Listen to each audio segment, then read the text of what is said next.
평안히 주무셨죠? 예, 제가 기도하고서 시작할게요. 사랑하는 하나님, 아침마다 새로운 은혜로 우리를 깨워주시고 귀한 생명 주시고 또 주의 전으로 우리를 인도해 주셔서 얼마나 감사한지 모릅니다.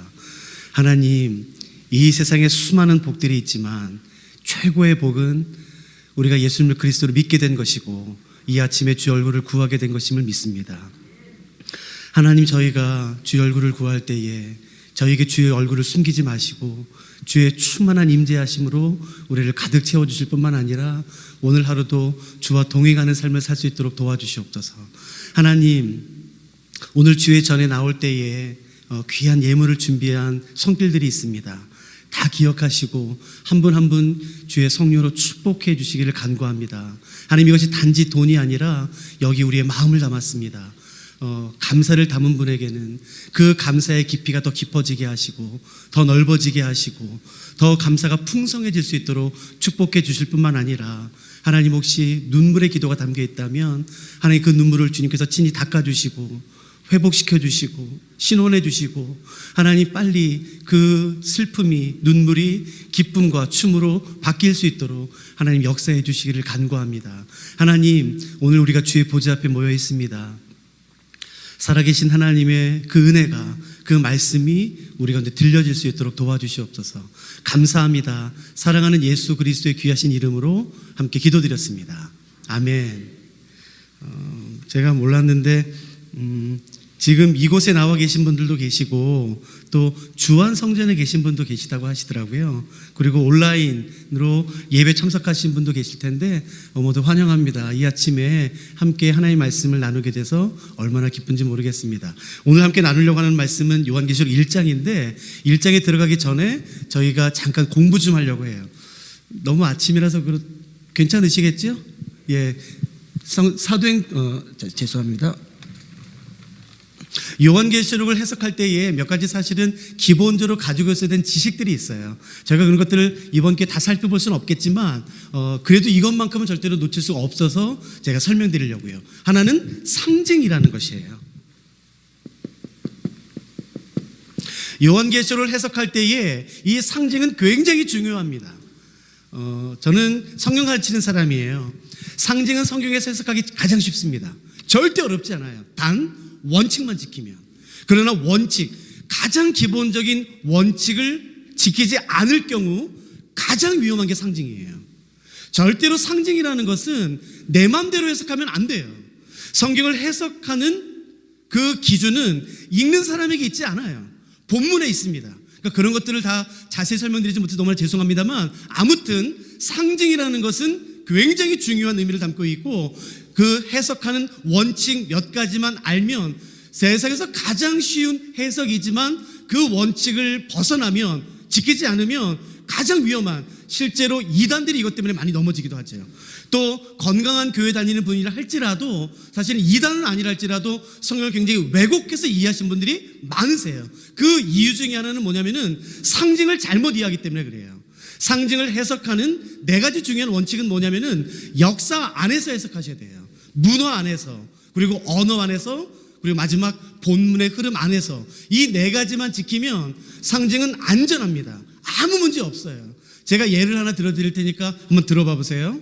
저는 제주도에서 한 성경연구학교 책임자로 오랫동안 있었는데 저희 학교에 과테말라 한인교회 담임 목사님 부부가 오셨어요. 김상돈 목사님이라고 재학생으로 9개월 동안 66권을 배우시고 과테말라로 돌아가시면서 저한테 이런 부탁을 하셨어요. 학교장님, 우리 과테말라에도 이런 동일한 창세부터 요한계시록까지 전문을 배울 수 있는 학교 좀 세워주세요. 근데 제 안에 성령의 감동이 있었어요. 그래서 예 목사님, 제가 꼭 가서 제가 섬기겠습니다. 그러고 나서 그 다음 해에 제가 저희 간사들과 함께 1년에 3개월씩 가서 학교를 세팅했어요. 4년 동안. 저 66권 전문을 가르쳤거든요. 첫 강의가 저였었어요. 저는 과테말라라는 곳에 그때 처음 가봤었거든요. 혹시 다녀오신 분 계실지 모르겠어요. 과테말라는 굉장히 위험한 나라 중에 하나예요. 하여튼 공항에 도착해서 담임 목사님의 차를 타고서 교회까지 가는 한 40여 분 깜짝 놀랐어요. 제가 도착한 날이 공교롭게도 대통령 선거 일주일 전이었는데 뭐 거리마다 사진들이, 대통령, 부통령 그 사진들이 뭐 빼곡하게 붙어 있었어요. 근데 깜짝 놀란 것은 뭐냐면은 사진이 있으면, 이게 얼굴에 사진이 있지 않습니까? 그 사진에 빨간색으로 X라는 거예요. 그래서 제가 목사님한테 목사님, 과테말라 사람들 너무 과격해요. 아니 반대하면 반대했지 어떻게 얼굴에 X를 그려놓습니까? 이거 와, 세상에 이런 나라가 어디서 이렇게 과격한 나라가. 그랬더니 목사님이 깔깔깔 웃으시더라고요. 아니에요 목사님, 저한테 하신 말씀이 아니에요. 과테말라에서는 이 X가 찬성이에요 그러더라고요. 이게 반대하는 의미가 아니라 나는 이 사람을 지지합니다라는 의미예요. 그래서 말씀하시는 게 뭐냐면은, 한국에 그 당시 이민 오신 분들, 과테말라에 계신 분들이 약 10,000명 정도 되지 않았거든요. 그 과테말라에 이민을 오시면 아이들이 첫 시험지를 받아서 집에 오면은 두드려 맞는데요. 왜냐하면은 시험지를 받으면 X. 그러면 부모님이 그런데, 내가 널 어떻게 키웠는데, 내가 여기까지 와서 널 어떻게 키웠는데 이거야. 근데 뒤에 넘기면은 다 X, 그 다음에 100점 이렇게 돼 있어요. 그러니까 과테말라는 맞으면 X를 해요. 찬성하면 X를 해요. 근데 우리가 사는 대한민국은요, X가 반대 표시인가요? 틀렸다는 표시인가요? 맞는다는 표시인가요? 틀렸다는 표시예요. 그러나 과테말라에서는 완전히 달라요. 맞았을 때 X를 해요. 내가 지지할 때 X를 해요. 근데 한국은요, 아니야, 이거 틀렸어, 내가 반대할 때 X를 해요. 그러므로 잘 들어보세요. 상징이라는 것은 나라가 달라지면, 문화가 달라지면, 시대가 달라지면 달라져야 돼요. 성경을 읽으실 때에 절대로 펴서 나에게 바로 가져오시면 안 돼요. 절대로 안 돼요. 난 이런 생각이야, 나는 이거는 이렇게 생각해. 누가 그렇게 그 권위를 주셨습니까? 그 권위를 우리에게 주신 분은 아무도 없어요. 그 본문의 의미는 읽는 사람들이 선택하는 것이 아니라, 결정하는 것이 아니라 본문에서 결정하는 것이에요. 또 예를 들어 드릴까요? 한국에서는 사자를 그렇게 싫어해요. 사자. 여러분, 그렇기 때문에 숫자 4는 병원에 가면 4층도 없어요. F층이나 아니면 1, 2, 3, 5로 건너뛰게 되죠. 4라는 숫자는 한국 사람들이 굉장히 싫어해요. 근데 저는 스위스 로잔에서 살다 왔는데, 제 바로 옆집 그 알렉스라는 스위스 사람이 있었는데, 그 사람 차 번호판이 4444예요. 그래서 제가 찍어놨어요. 여러분 생각해 보세요. 대한민국 사람 가운데 내가 처음으로 차를 구입했어요.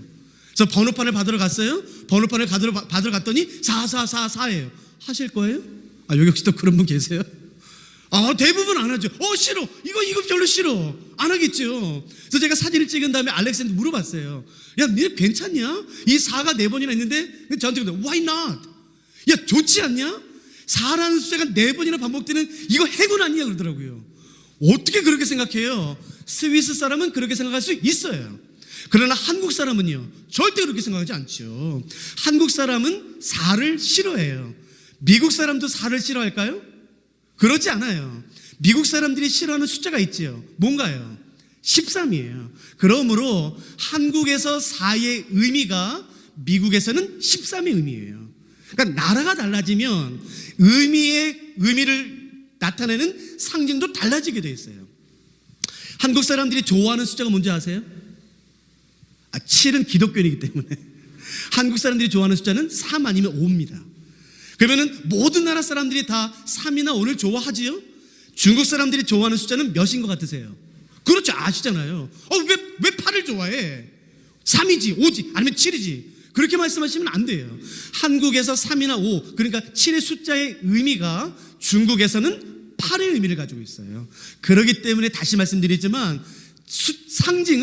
상징이 문화가 달라지면, 나라가 달라지면, 시대가 달라지면 달라지게 돼 있어요. 그러므로 2000년 전에 기록된 이 성경에 나타난 상징을 2021년 사는 내가 바로 해석하면 절대로 안 됩니다. 절대로. 그러니까 웬만큼의 공부는 필요하겠죠. 한 가지만 더요. 한국 사람들의 과거 조선시대의 왕이 입었던 옷의 색깔이 뭔지 기억나세요? 빨간색이죠. 그런데 빨간색을 입지만 노란색을 입지는 못하게 돼 있었어요. 왜요? 노란색은 중국의 황제가 입었으니까요. 그렇기 때문에 그건 조선의 왕이 빨간색이 아니라 노란색을 입는다는 것은 어쩌면 반역의 의미가 있으니까요. 한국에서는 붉은색의 의미가, 중국에서는 노란색의 의미가 있겠죠. 그러면 제가 질문해 볼게요. 그러면 성경에서 왕을 상징하는, 귀족을 상징하는 색깔이 있을까요? 혹시 기억나세요? 자주색이죠. 그러니까 나라가 달라지면, 문화가 달라지면, 시대와 세대가 달라지면 그 상징도 달라지게 돼 있어요. 이해되시겠죠? 그러므로 그 원칙을 지키시면은 666을 오해하지 않아요. 그걸 무시하기 때문에 이건 바코드야, 절대 그렇지 않아요. 누가 그렇게 해석할 수 있는 권위를 줬습니까? 아니야, 난 내 느낌이 그래. 느낌이 중요하지 않아요. 정말 중요한 본문의 해석은 본문의 답이 다 있어요. 그래서 저희가 오늘 뭐 할 거냐면은 제가 예를 들어 드릴 거예요. 상징을 해석하는데 가장 기본적인 원칙은 뭐냐면은 역사 안에서, 문화 안에서, 그리고 언어. 이 언어는 사실은 신학을 공부하신 분들에게만 유리하겠죠. 그러지 못하면 좀 약간 이해하기 어려우실 거예요. 이걸 저희가 다룰 수 있을지는 없을지는 모르겠지만, 아무튼 역사 안에서, 문화 안에서, 언어 안에서, 그리고 제일 마지막이 뭐냐면은 본문 안에서예요. 이게 왜 중요하냐면은 사실 말하는 사람이 어떤 상징을 통해서 듣는 사람에게 말할 때에 이것을 이해하길 원해요. 그런데 말하는 사람이 내가 이 상징을 사용할 건데 듣는 사람들이 잘못 이해하면 어떻게 하지? 라는 의구심을 가질 때는 100% 반드시 본문의 해석을 하게 돼 있어요. 그러니까 걱정하지 마세요. 대부분의 성경에 나오는 상징은 본문에 해석이 되어 있습니다. 그 예를 들어드릴 테니까 한번 보세요. 지금 따라오고 계시죠? 요한계시록 17장입니다. 요한계시록 17장에는 굉장히 유명한 한 자매님이 나오죠. 17장 1절입니다. 한번 보세요.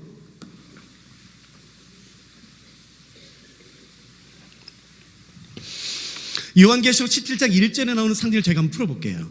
또 7 대접을 가진 7 천사 중 하나가 와서 내게 말하여 이르되 이리로 오라. 많은 물 위에 앉은 큰 음녀가 받을 심판을 내게 보이리라. 여기 잠깐 보시겠어요? 제가 그림 못 그리니까 지금 묻지 마세요. 이게 물이 있어요. 이 물 위에 어떤 자매님이 앉아 계세요. 이 자매님은 음녀래요. 이 음녀가 많은 물 위에 앉아있는 이 음녀가 받을 심판을 내가 너에게 보여줄 거야 라고 말하면서 요한계시록 17장이 시작되거든요. 그러면 도대체 이 자매님 음녀는 누굴 거라는 거지? 이 여자는. 따라오셨죠? 자, 그러면 여기서 말하는 물은 진짜 물, 여기 물이 있거든요. 마시는 물. 이 물을 의미할까요? 안 할까요? 실제로 어떤 곳에 가봤더니 이 많은 물을 깔고 앉아있는 이 여자를 자유의 여신상으로 해석하세요. 맞아요? 틀려요? 제가 그 집회에 일부러 갔었어요. 저는 학교 그 성경 책임자이기 때문에 수많은 질문을 받아서 정말 거기서 그렇게 해석하는지 제가 확인해 봤다고요. 갔더니 정말 많은 분들이 아멘 아멘 하셨어요. 이 여자는 많은 물 위에 앉아있는 이 여자는 정말 자유의 여신상인가요? 여러분 뉴욕 가보셨죠?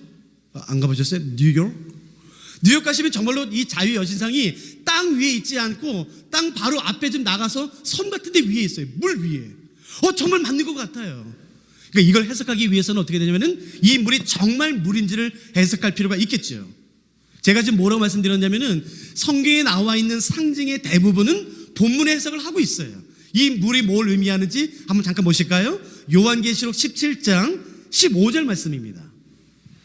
17장 15절 말씀 제가 읽어볼 테니까 한번 눈여겨보세요. 제가 읽겠습니다. 또 천사가 내게 말하되 내가 본 바 음녀가 앉아있는 물은 나오죠. 백성과 무리와 열국과 방언들이라 라고 해석을 하고 있어요. 그러므로 어떤 유명한 사람이 와서 어떤 목사든 교수가 와서 여기서 말하는 물은 진짜 물입니다 라고 말하면 아멘 아멘 하시면 안 돼요. 이해되시겠어요? 근데 이게 그냥 물이라고 아멘 아멘 한다고요. 성경에서 본문 해석하고 있어요. 이 물은 음녀가 깔고 앉아있는 물은 진짜 물이 아니라 열국과 백성과 많은 사람들, 많은 세력들이에요. 그럼 도대체 이 여자는 누구를 의미할까요?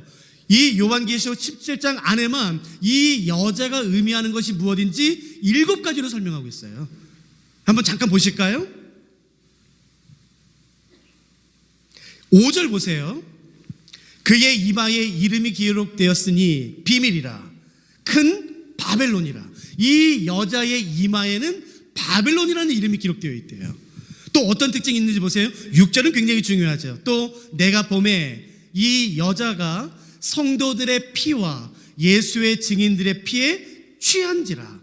여러분, 피를 마시면 사람이 취하나요? 그러진 않아요. 그러니까 이 피가 마치 와인처럼 알코올이 있는 그 술로 되어서 이 여자가 성도들의 피를 많이 마신 것 같아요. 한두 잔 마신 것 같지 않아요. 취해 있다는 것을 봤더니 많이 마신 것 같아요. 그러니까 이 여자가 한 일은 뭐냐면은 예수를 그리스도로 믿는 사람들을 죽인 것 같아요. 실제로 순교자를 만든 것 같아요. 그러면 도대체 이 여자는 누굴까요? 라고 17장에 굉장히 많이 나와 있죠. 그러니까 우리가 이것을 한번 기회가 되면 살펴보도록 할게요. 그러므로 저희가 지금 살펴보신 건 뭐냐면은 상징이라는 것은 반드시 본문 안에 해석을 하게 되어 있어요. 제가 한 가지만 더 예를 들어 드릴게요. 요한계시록 1장을 보시죠. 요한계시록 1장 20절. 요한계시록 1장 20절 말씀을 잘 보세요. 내가 본 것은 내 오른손의 7 별의 비밀과 또 7 금촛대라. 사도 요한에게 하나님께서 환상을 보여주세요. 계시를 주세요. 근데 봤더니 뭐가 보이냐면요, 7 별과 7 금촛대가 보였어요. 그러면 도대체 여기서 말하는 7 별은 뭘 의미할까요? 7 금촛대는 뭘 의미할까요? 어렵지 않아요? 제가 그 다음 읽을 테니까 20절 다시 한번 보세요. 내가 본 것은 내 오른손의 7 별의 비밀과 또 7 금촛대라.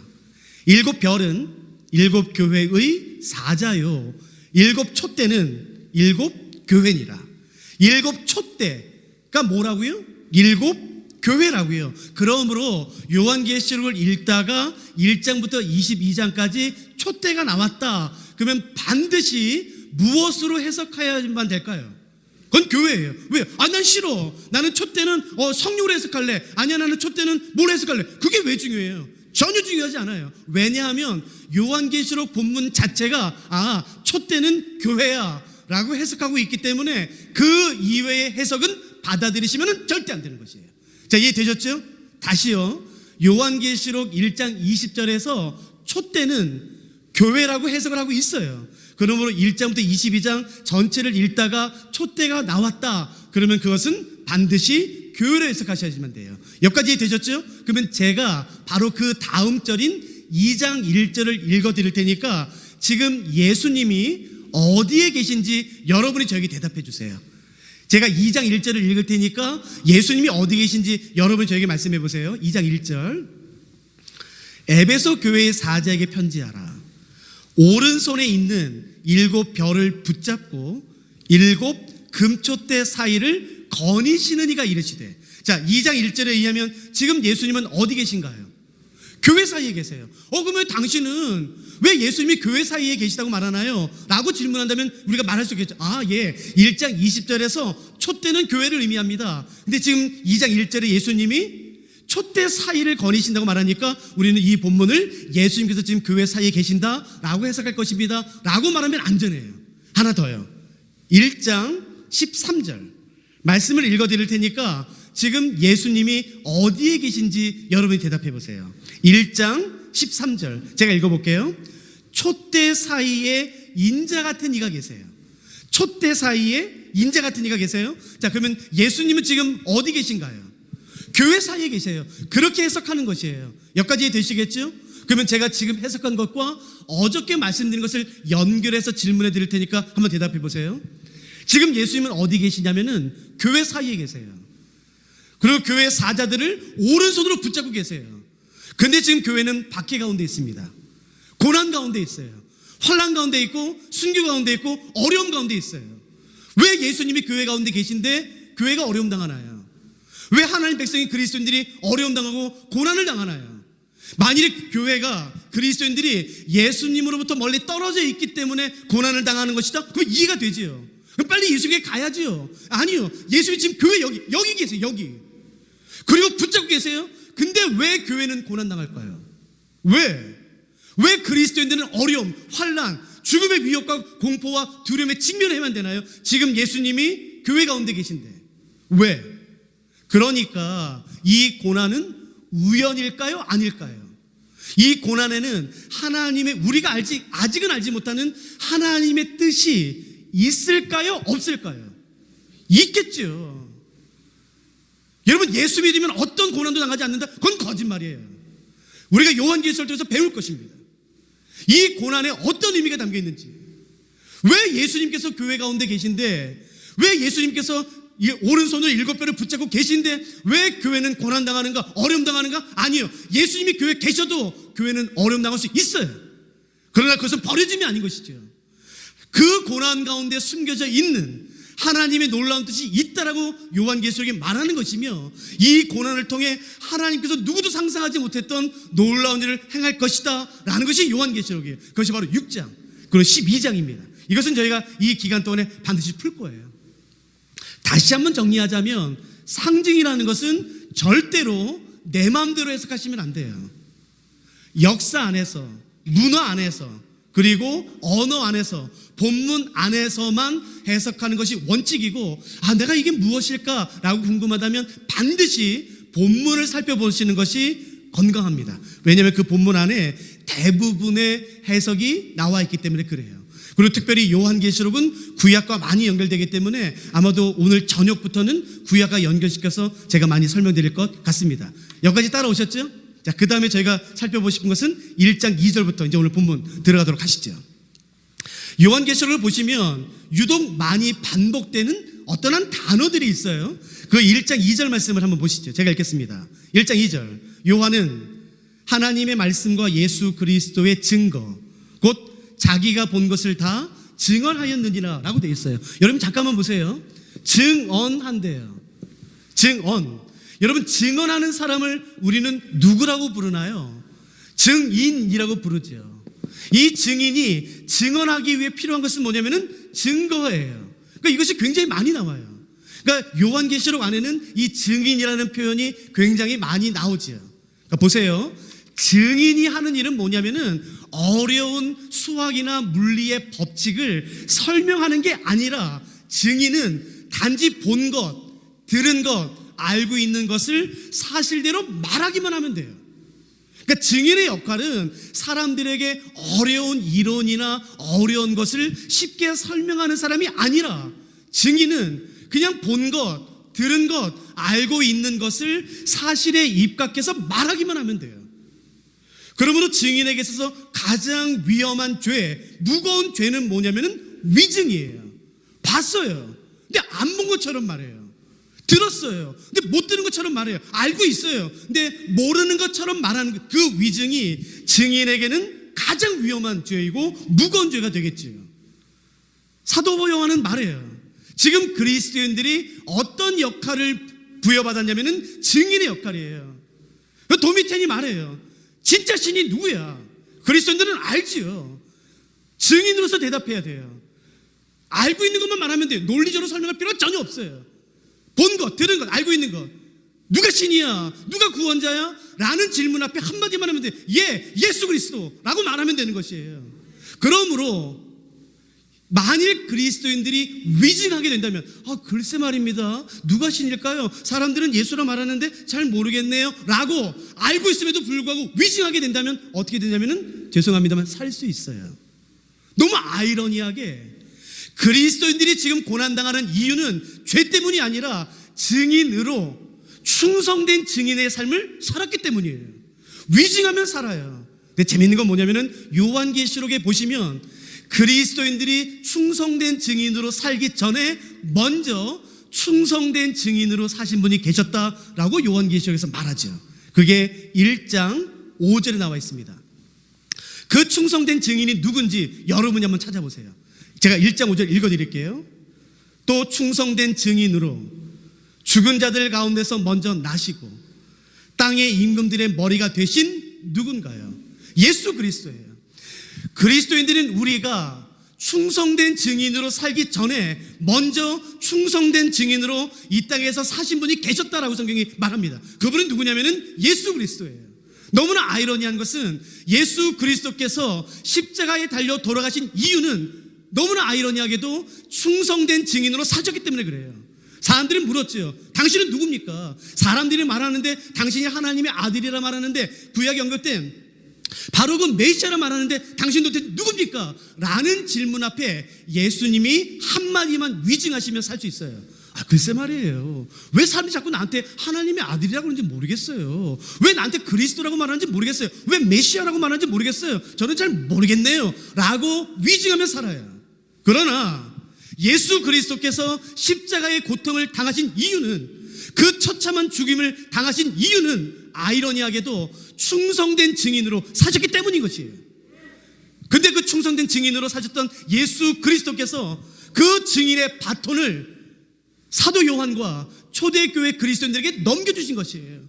그러므로 초대교회 그리스도인들도 예수님처럼 충성된 증인으로 위증하지 아니하며, 오직 예수만이 그리스도이시며 예수만이 우리의 구원자이시고 그분은 하나님이십니다 라고 증인으로 살 때에 고난당하게 되는 것이에요. 더 놀라운 것은 예수 그리스도께서 충성된 증인으로 사셨던 그 바톤을 초대 그리스도인들에게 넘겨주셨어요. 그리고 그 바톤이 마침내 2021년 오늘 우리 주한 장로교회 성도들에게 주어진 것이죠. 그러므로 우리가 만일 2021년 오늘 이 땅에서 예수 그리스도의 충성된 증인으로 살기로 결정하는 순간, 여러분 고난받으실 거 각오하세요. 이 세상은 절대로 그리스도인들을 가만 놔두지 않습니다. 예수 믿으면 복 받는다, 뭐든지 다 잘 된다, 질병도 없다, 사고도 없다, 그건 거짓말인 것이에요. 누가 예수를 그리스도로 증언함으로 말미암아 충성된 증인으로 살기로 결정하는 순간 고난받기로 함께 결정하시겠습니까? 사도 바울은 디모데 전후서에서 말하죠. 그 사랑하는 영적인 아들인 디모데에게 말하죠. 복음과 함께 고난을 받으라 라고 말하는 것이에요. 고난이 다 나쁘지 않습니다. 그리고 기억하세요. 그 고난은 하나님이 아무나 주지 않으세요. 그 영광의 고난, 복음으로 말미암은 고난, 복음 때문에 당하는 그 어려움, 충성된 증인으로 살기 때문에 당하는 그 어려움, 섭섭함, 오해, 그 모든 것들에 주어지는 그 영광과 그 환희와 승리는 여러분 아무에게나 주지 않으세요. 저는 감히 여러분에게 권면하고 싶어요. 그래서 이 땅에서 충성된 증인으로 살기로 결정하는 순간, 정말로 그리스도인으로 살기로 결정하는 순간, 여러분 고난은 반드시 주어집니다. 그때 결정하세요. 그 고난을 피하는 길은 쉽습니다. 위증하시면 돼요. 난 예수 몰라. 그래, 사람들은 예수가 소망되더라, 예수를 믿어야 된다더라, 예수만이. 아니 난 그거 지겨워. 예수도 신이지, 예수도. 여러분 그러면 고난 당하지 않습니다. 누가 오늘 이 아침에 하나님 앞에서 다시 한번 내 삶을 충성된 증인으로 살기로 결정하시겠습니까? 하나님, 내가 세상과 타협하지 않겠습니다. 내가 다니엘처럼, 그 바벨론에 살았던 그 다니엘처럼 음란함과 하나님을 대적하게 높아진 모든 지식들과 하나님을 거절하는 수많은 우상들 속에서 살았던 그 다니엘이 자기의 마음을, 뜻을 정해 하나님을 섬겼던 것처럼 내가 하나님 이 땅에서도 뜻을 정하여 하나님을 섬기겠습니다. 믿음을 정하였으며 내가 하나님을 섬기겠습니다. 누가 그런 믿음으로 오늘 새벽에 나가시겠습니까? 세상이 주는 썩은 고기에 놀아나지 마세요. 그 잠깐의 쾌락, 그 잠깐의 평안함, 보장된 미래, 그것으로 내 삶을 망치지 마세요.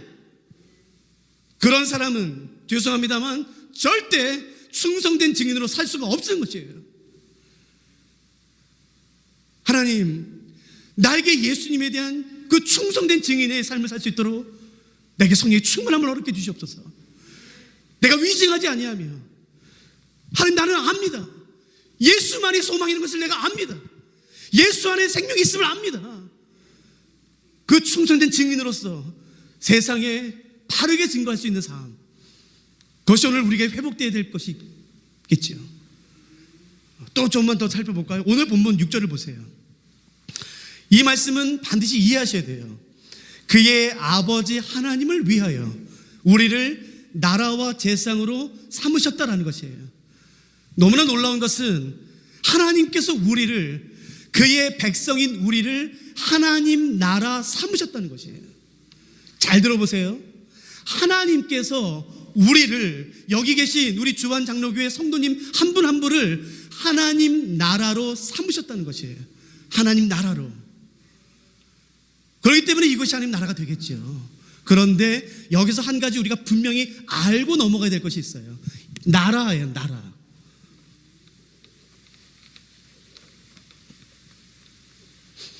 잘 보세요. 나라요. 오늘 2021년 나라의 개념과 요한계시록에 기록되었을 2000년 전의 나라의 개념은 완전 다릅니다. 그러므로 이 하나님의 나라라는 개념을 오늘날 우리의 개념으로 이해하시면 안 돼요. 이게 무슨 말이냐면요, 오늘날 나라 대한민국은 영토, 그 국경으로 우리가 알 수가 있어요. 아, 여기까지 대한민국, 여기부터는 아니야. 미국과 캐나다는 명확하죠. 선이 명확하게 그어져 있어요. 아, 여기까지는 미국, 여기부터는 캐나다, 정확히 알 수 있죠. 저는 조금 전에도 말씀드렸지만 스위스에서 좀 살다 왔거든요. 저는 스위스 로잔에서 살았는데 그 로잔에서 한 30-40분만 차 타고 가면은 제네바라는 곳이 있어요. 그 제네바 공항이 굉장히 유명하죠. 아시죠? 제네바. 여러분, 그 제네바는 사람들이 다 스위스 땅인 줄 알아요. 아니에요. 제네바 공항에 가시면 제네바 공항이 이렇게 되어 있지 않습니까? 여기에 한 3분의 1 정도 되는 곳에 선이 그어져 있어요. 여기까지는 스위스, 여기부터는 프랑스예요. 그러니까 제네바 공항은 3분의 2 정도는 스위스 땅이고 3분의 1 정도는 프랑스 땅이에요. 어떻게 할 수 있나요? 쉽게 할 수 있어요. 나중에 제네바 공항 가시면 한번 찾아보세요. 공항 바닥에 줄이 그어져 있어요. 줄이. 그래서 여기 보면, 아, 여기까지가 스위스래. 아, 요 선만 넘어가면은 이거 프랑스야. 국경을 통해서 오늘날에는 여기까지가 이 나라, 여기부터는 저 나라, 금방 할 수 있어요. 그러나 2000년 전에는 이런 국경선을 그을 수 있었을까요? 없었을까요? 그을 수가 없지요. 위성이 없는데 어떻게 그어요? 그렇다면 2000년 전 이 요한계시록에 기록될 당시의 나라는 어떻게 할 수 있었을까요? 여기까지가 이 나라야, 여기부터는 저 나라야. 어떻게 할 수 있나요? 대부분 그래서 산, 바다, 강, 계곡을 통해서 알기도 해요. 그러나 그렇게 붙어있는 나라들은요, 그래서 강, 계곡이 정확한 개념이 아니에요. 정확히 나와 있어요. 그러니까 한번 생각해 보세요.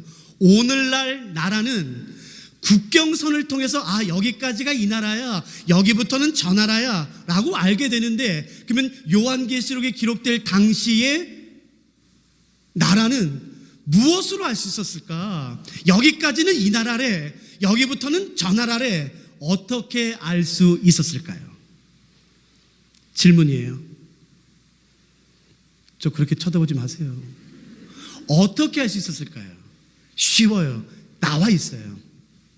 2000년 전 나라의 국경의 개념은 이것으로 결정됩니다. 어떤 사람이 말하기를, 예, 나는 이 왕의 통치를 받습니다. 이분은 나의 왕입니다. 나는 이 왕의 법을 따릅니다 라고 그 왕을 믿고 따르고 순복하는 그 사람이 있는 제일 끝이 그 나라 끝이에요. 국경, 선으로, 자연, 지물, 강과 바다로 결정되는 게 아니라 나는 이 왕을 섬깁니다, 나는 이 법을 따릅니다 라고 그 왕과 법을 인정하고 순복하는 그 사람이 있는 제일 끝이 그 나라의 끝이 되는 것이에요. 그러므로 하나님 나라에 있어서 가장 중요한 것은 뭐냐면은 하나님의 주권과 통치를 인정하는 사람이 있냐는 것이에요. 여러분, 제가 질문할 테니까 한번 대답해 보세요. 오늘 이곳에는 하나님 나라가 임했나요? 오늘 이곳에는 하나님 나라가 있나요? 아무리 성경책 끼고 교회 나왔다 할지라도 하나님의 왕되심을 인정하지 않는다면, 여전히 내가 내 삶의 주인이라면, 죄송합니다, 하나님 나라가 아닙니다.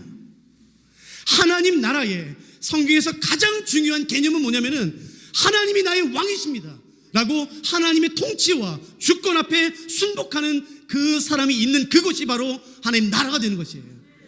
하나님께서 우리에게 원하시는 것은 우리 각 사람을 하나님 나라로 삼으셨다라는 놀라운 축복을 주신 것입니다. 그 하나님 나라의 축복이 오늘 우리의 삶 가운데 온전히 이루어지기 위해 필요한 것은 뭐냐면은 그분의 주권과 통치 앞에 나를 순복시키는 것이에요. 저는 부흥을 좋아해요. 저는 부흥을 지금도 기다리고 있습니다. 1907년 평양 대부흥 기억나시죠? 그 평양 대부흥은 웨일즈의 한 자그마한 교회에서 시작되었고, 그 자그마한 교회의 한 청년의 오랜 기도로부터 시작되었어요. 그 기도의 내용이 뭔지 아세요? 영어로 굉장히 짧아요. Bend me, O Lord. Bend me. 주여, 나로 주께 순복하게 하여 주시옵소서. 주여 나로 주께 순복하게 해줘. 여러분, 한 청년이 그 기도를 수년 동안 기도했어요. 수년 동안. 하나님, 오늘도 내가 주께 순복하게 해주셨소서. 내 상식과 내 욕심과 내 편안한 삶과 내가 원하는 것이 나를 이끌지 말게 하시고, 그것이 나를 주관하지 말게 하시고, 오직 하나님의 말씀과 성령만이 나를 주관하고 다스리게 하여 주시옵소서. 나로 주께 순복하게 해주셔서 나는 그 짤막한 한 기도가 반복되고 반복됐을 때 그때 성령이 임하셨어요. 여러분, 지금도 그게 필요한 것이에요. 부흥은 시스템으로 되는 게 아니죠. 돈으로 되는 게 아니죠. 하나님 앞에 전적으로 순복하는 사람을 통해서 놀라운 부흥이 일어나는 것이겠습니다. 그 하나님의 나라, 하나님의 주권과 하나님의 통치를 인정하는 사람. 기억해 보세요. 복음서를 보시면 항상 예수님의 주변에는 사람들이 몰려다녔어요. 예수님이 이 말에 나타나면 쑥 몰려들이고, 저만 나타나면 사람들이 그렇게 많이 몰려들었어요.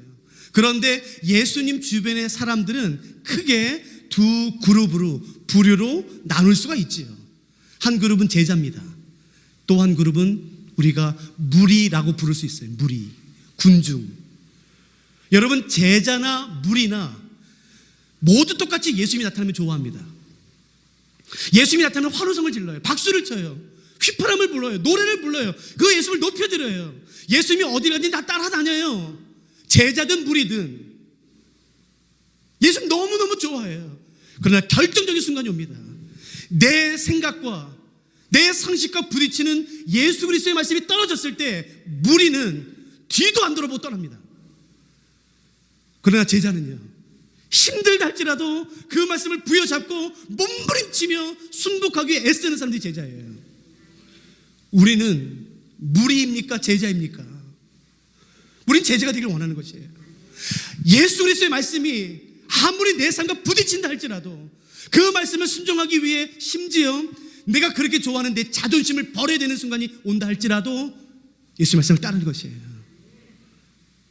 야야, 네가 먼저 가서 저 사람 손 잡아줘라. 예수님, 무슨 말씀하시는 거예요? 내가 왜 저딴 사람 손을 잡아줘? 내가 왜 저 사람에게 먼저 용서를 구해야 돼? 저 사람이 나한테 어떻게 했는지 알잖아. 하나님, 나 죽어도 못해. 그때마다, 예배 때마다 성령께서 말씀하시죠. 네가 가서 손을 잡아줘라. 네가 말 안아줘라. 네가 따뜻한 말 한마디 해줘라. 하나님이 원하시는 것은 수천억의 헌금이 아니라 그런 매 순간마다의 순종을 원하세요. 하나님, 나 진짜 싫어. 저 사람이 나한테 얼마나 내 가족 짓밟은 거 알잖아. 그 자존심, 수많은 사람 앞에서 얼마나 수치를 줬는지 아시잖아요. 그러나 주님의 말씀이라면 내가 오늘 순종하겠습니다. 여러분, 그 사람이 하나님 나라의 제자인 것이에요. 귀를 쫑긋 세우세요. 하나님 앞에. 그리고 말씀해 주시도록, 하나님, 나에게 순복할 수 있는 마음을 허락해 주십시오. 그래서 내 모든 삶을 통해 내 삶의 주인은, 나를 이끄는 것은 돈이 아니라, 여자가 아니라, 이성이 아니라, 음란함이 아니라, 편안한 보장된 삶이 아니라 오직 내 주 예수 그리스도 한 분이심을 많은 사람들이 알게 해주시옵소서. 그것이 다시 회복되길 원하는 것이에요. 저 사람 저거 돈 몇 푼 주어주면 돼. 저거. 저 사람 저거 이성 어떻게 좀 해주면 돼. 여러분, 주변 사람들 다 알아요. 저 사람 저기 자존심만 좀 세워주면 저거 해. 자존심 상하지 않으세요? 주한장로교회 성도님이라면 그건 자존심 상하지 않으십니까? 저 사람 하나님 아니면 안 된다. 저 사람은 아무리 수억의 돈을 쥐어주고 아무리 보장된 미래와 자리를 준다 할지라도 저 사람 못 움직인다. 쟨 하나님 말씀하셔야만 움직인다. 그게 멋있죠. 주님, 나에게 왕이 되어 주시옵소서. 나를 통치하여 주시옵소서. 하나님, 내가 무리로서 삶을 살고 싶지 않고 제자로서 삶을 살고 싶습니다. 라는 소원이 오늘 그냥 우리 안에서 툭 튀어져 나왔으면 좋겠어요. 그래서 하나님께서 나를 하나님 나라로 삼으신, 나의 보좌를 하나님께 드리고 하나님께서 내 삶의 왕으로 임하시는 그런 순간들, 오늘 우리의 삶에 실제로 나타나길 원하는 거겠죠. 하나님 나라에는 현대성이 있고 미래성이 있어요. 우리가 이 부분은 아마 제일 마지막 날 시간이 된다면 아마 다룰 수 있을지, 그때 만일의 시간이 되면 한번 다뤄보도록 할게요. 하나님 나라는 우리에게 주신 축복 가운데 축복 중에 축복이에요. 그러니까 그리스도인이라면, 하나님을 따르는 제자들이라면 우리가 그것을 반드시 알 필요가 있지요. 우리가 한 단어만 좀 더 살펴보실까요? 5절 한번 잠깐 보세요. 5절의 이 단어가 참 너무 좋지요. 또 충성된 증인으로 죽은 자들 가운데서 먼저 나시고 땅의 임금들의 머리가 되신 예수 그리스도로 말미암아. 여러분, 어저께 제가 말씀드렸던 역사적 배경을 짧게 말씀드렸지만 기억나시겠죠? 그 도미티안 상황? 황제가 도미티안이에요. 로마 제국 전체, 전 세계에서 가장 넓은 영토를 다스렸던 그 도미티안이 다스렸고, 실제로 도미티안 숭배를 거절했던 그리스도인들에게 핍박과 고난과 죽음이 주어졌던 상황에서 사도 요한이 뭐라고 말하냐면, 이 말씀을 잘 보셔야 돼요. 땅의 임금들의 머리가 되신 예수 그리스도. 이거 죽습니다. 여러분, 사람들이 생각할 때 땅의 머리는 누구라고 생각하나요? 그건 도미티안이죠. 아니요, 우리에겐 아닌 것이에요. 모든 왕 중에 왕, 모든 통치자 중에 통치자, 여전히 이 땅에 통치하시고 살아계신 하나님의 주권을 가지고 다스리시는 분은 하나님 한 분이시죠. 땅의 임금들의 머리가 되신 예수 그리스도로 말미암아. 이 다음 단어예요. 은혜와 평강이 너에게 있기를 원하노라. 오늘 이 단어 한번 잠깐 살펴볼게요.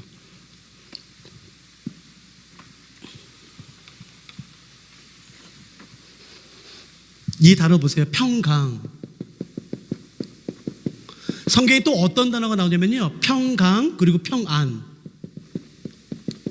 그리고 평화, 그리고 화평. 이게 네 단어가 나와요. 한글 성경에는 이 네 단어가 나옵니다. 평강, 평안, 평화, 화평. 네 단어. 차이가 뭘까요? 평강, 평안, 평화, 화평. 차이가 뭘까요? 차이 없습니다. 왜냐하면 여기 잘 보세요. 평강, 평안, 평화, 화평으로 번역된 헬라어는 한 단어예요. 이 한 단어가 네 단어로 번역이 됐어요. 그래서 좀 아쉬워요. 그래서 좀 성도님들이 혼동할 수 있죠. 아, 평강은 뭐고 평화는 뭘까? 다른가? 아니요, 같아요. 왜냐하면 다시 정리할게요. 평강, 평안, 평화, 화평, 한글 네 단어로 번역된 헬라어는 한 단어예요. 이 한 단어는 에이레네라는 단어예요. 에이레네. 뭐 쉽지요? 에이레네. 성경에는 평강, 평안, 평화, 화평을 말할 때에 단 한 번의 예외도 없이 에이레네라는 단어를 써요. 이 에이레네의 히브리어는 우리가 잘 아는 단어죠. 뭐겠습니까? 샬롬이에요. 샬롬. 그러니까 샬롬으로 기억하세요. 성경에는 평화, 평안, 평안, 화평, 그런 단어들이 굉장히 많이 나오는데 단 한 번의 예외도 없이 그때 쓰이는 단어는 샬롬이에요. 이해되셨죠? 그런데 재밌는 건 뭐냐면요, 이 성경이 기록됐을 당시에 로마 제국에서 이 헬라어를 쓰는 사람들 역시 이 평강, 평안, 평화, 화평이라는 단어를 썼어요. 교회 다니는 사람 이외에 일반 로마 사람들도 이 단어를 썼는데 단 한 번도 샬롬, 에이레네라는 단어를 쓴 적이 없어요. 참 재밌죠? 성경에서는 이 단어를 의미할 때에 한 번의 예외도 없이 샬롬이라는 단어를 쓰는데, 똑같이 그 단어를 말하는데 로마 시민들은 이 샬롬, 에이레라는 단어를 쓰지 않고 이 단어를 써요. 팍스요. 혹시 팍스 로마나라는 단어를 아마 들어보신 분이 계실 거예요. 팍스 로마나는 로마의 평화 시대라는 뜻이에요. 그러니까 재밌는 것은 뭐냐면은 이 로마 사람들은 평화를 의미할 때에 항상 팍스라는 단어를 써요. 근데 성경에는 이 단어가 단 한 번도 안 나옵니다. 근데 성경은 오히려 똑같은 평화를 의미할 때에 팍스라는 단어를 쓰지 않고 샬롬이라는 단어를 써요. 똑같이 평화를 의미하는 단어인데, 그러므로 샬롬과 팍스는 완전히 달라요. 팍스를 제가 설명드릴게요. 팍스, 그 단어는 뭐냐면은 어떤 조건이 갖추어져야지만 이루어지는 평화예요. 특별히 4가지 조건. 정치적으로 안정돼야 돼요. 경제적으로 잘 살아야 돼요. 로마는 한 민족이 아니라 여러 민족으로 이루어졌기 때문에 민족과 민족 사이에 갈등이 있으면 안 돼요. 마지막 4번째, 전쟁이 있으면 안 돼요. 이 4개의 조건이 갖추어져야지만 쓸 수 있는 단어가 팍스예요. 그러므로 지금 잘 살아요. 경제적으로 너무 잘 살아요. 정치적으로 안정돼 있어요. 로마 제국 안에서 각 민족과 민족 사이에 갈등이 없어요. 그런데 전쟁 중이에요. 그럼 이 단어를 못 써요. 전쟁도 없어요. 갈등도 없어요. 정치적으로 안정돼 있어요. 근데 경제적으로 어려워요. 그러면 이 단어를 못 써요. 그러니까 팍스라는 단어, 이 평화는 사람의 손에 주어지는 것이에요. 그래서 이 손에 주어진 팍스는 조건에 따라서, 상황에 따라서 빼앗길 수 있어요. 잃어버릴 수 있어요. 이해되시겠어요? 그러나 샬롬은 똑같은 평화인데 사람의 손에 주어지는 것이 아니라 사람의 영혼 안에 주어지는 것이에요. 우리의 삶에 주어지는 것이에요. 그러므로 누구도 빼앗을 수 없어요. 어떤 조건과 상황에 상관없어요. 내가 비록 전쟁 중이라 할지라도 누릴 수 있는 게 샬롬이에요. 내가 지금 경제적으로 굉장히 어려워요. 질병 가운데 있어요. 관계가 깨어져 있어요. 갈등 가운데 있어요. 그럼에도 불구하고 누릴 수 있는 것이 샬롬이에요. 그러나 팍스는 절대 못 누립니다. 모든 조건이 갖추어져야지만 누릴 수 있는 게 팍스예요. 재밌는 것은 뭔지 아세요? 예수님이 우리에게 주길 원하시는 것은 팍스가 아니라 샬롬이에요. 근데 우리는 팍스를 원해요. 어떤 문제가 해결되어야지만 그때 비로소 마음의 평안함이 와요. 내 질병이 고쳐져야지만 그때 진정한 평안이 와요. 아니요, 그건 샬롬이 아닙니다. 그건 팍스예요. 들어보세요. 예수님께서 이런 말씀을 하세요. 요한복음에. 이건 찾지 마세요. 제가 읽어봐 드릴게요.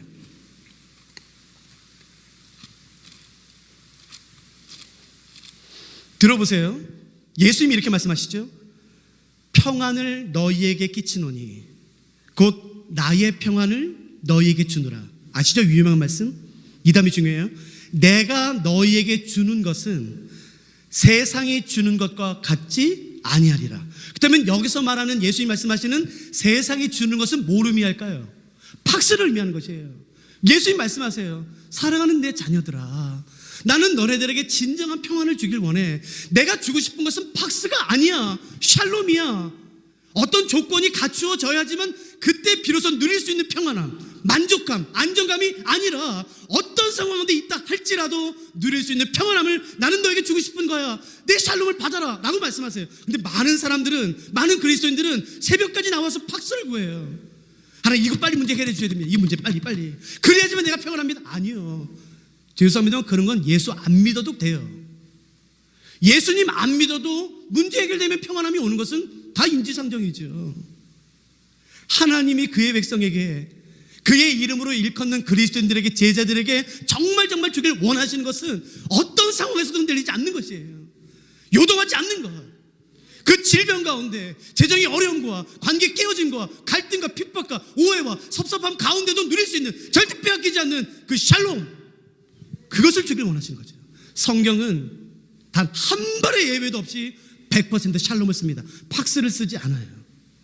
누가 오늘 이 평안함을 간구하시겠습니까?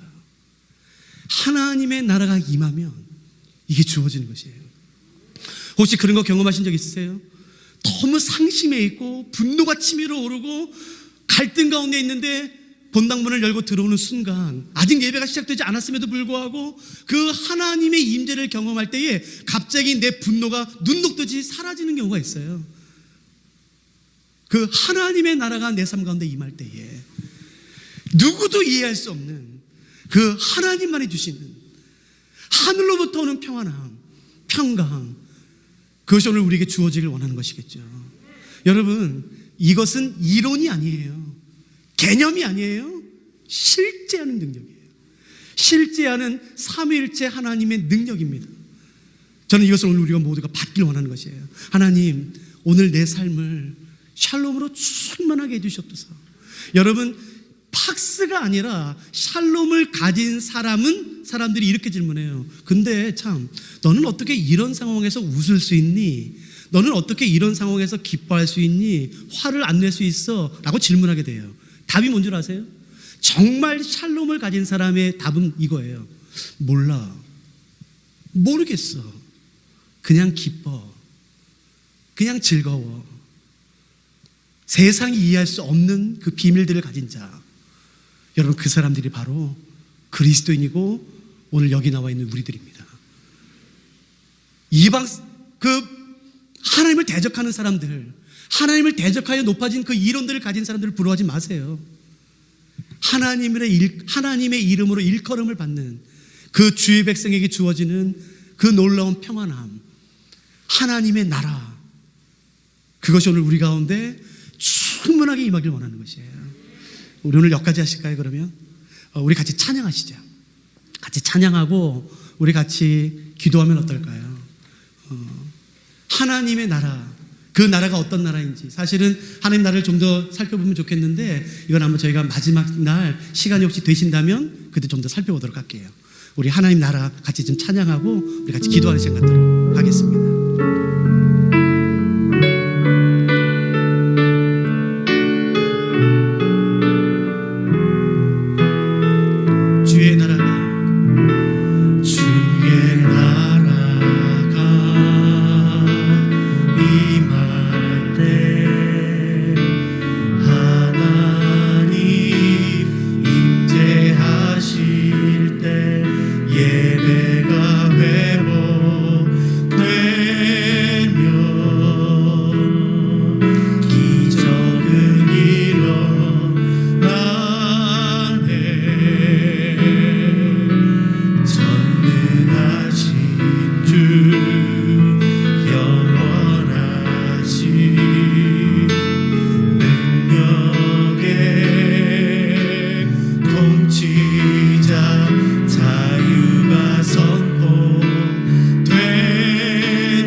오늘 나의 삶에 살아계신 하나님의 나라가 충만히 임하게 해 주셨소서.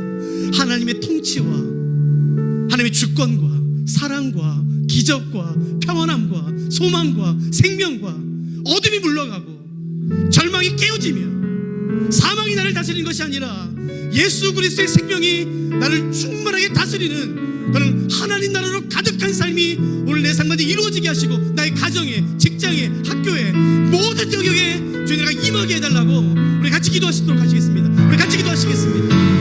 예 주님, 하나님의 나라를 우리가 오늘도 살아가고 나의 나라가 아니라 나의 왕국이 아니라 하나님의 나라가 임하게 해주시옵소서. 하나님의 주권과 하나님의 통치와 하나님의 소망과 하나님의 평안함과 생명과 그 나라가 나의 삶에 충만히 임하게 하여 주옵소서. 나의 욕심이 나를 다스리지 아니하며 내 자존심이 다스리지 아니하며 이기심 돈에 대한 탐심이 충만하게 나를 다스리지 않으시며 온전히 주님께서 나를 다스리시는 그런 평안함이 우리 한 가지만 더 같이 기도하지 않으시겠습니까? 하나님, 나에게 샬롬을 주십시오. 박스가 아니라 나에게 샬롬을 주십시오. 나의 자녀에게, 고통 가운데 있는 나의 가정에게, 하나님 그 사람에게 세상이 알 수 없는 하나님이 주시는 그 샬롬이 지금 이 순간에 임할 수 있도록 축복해 달라고 우리 한 가지만 더 같이 기도록 하시겠습니다. 우리 같이 기도하시겠습니다.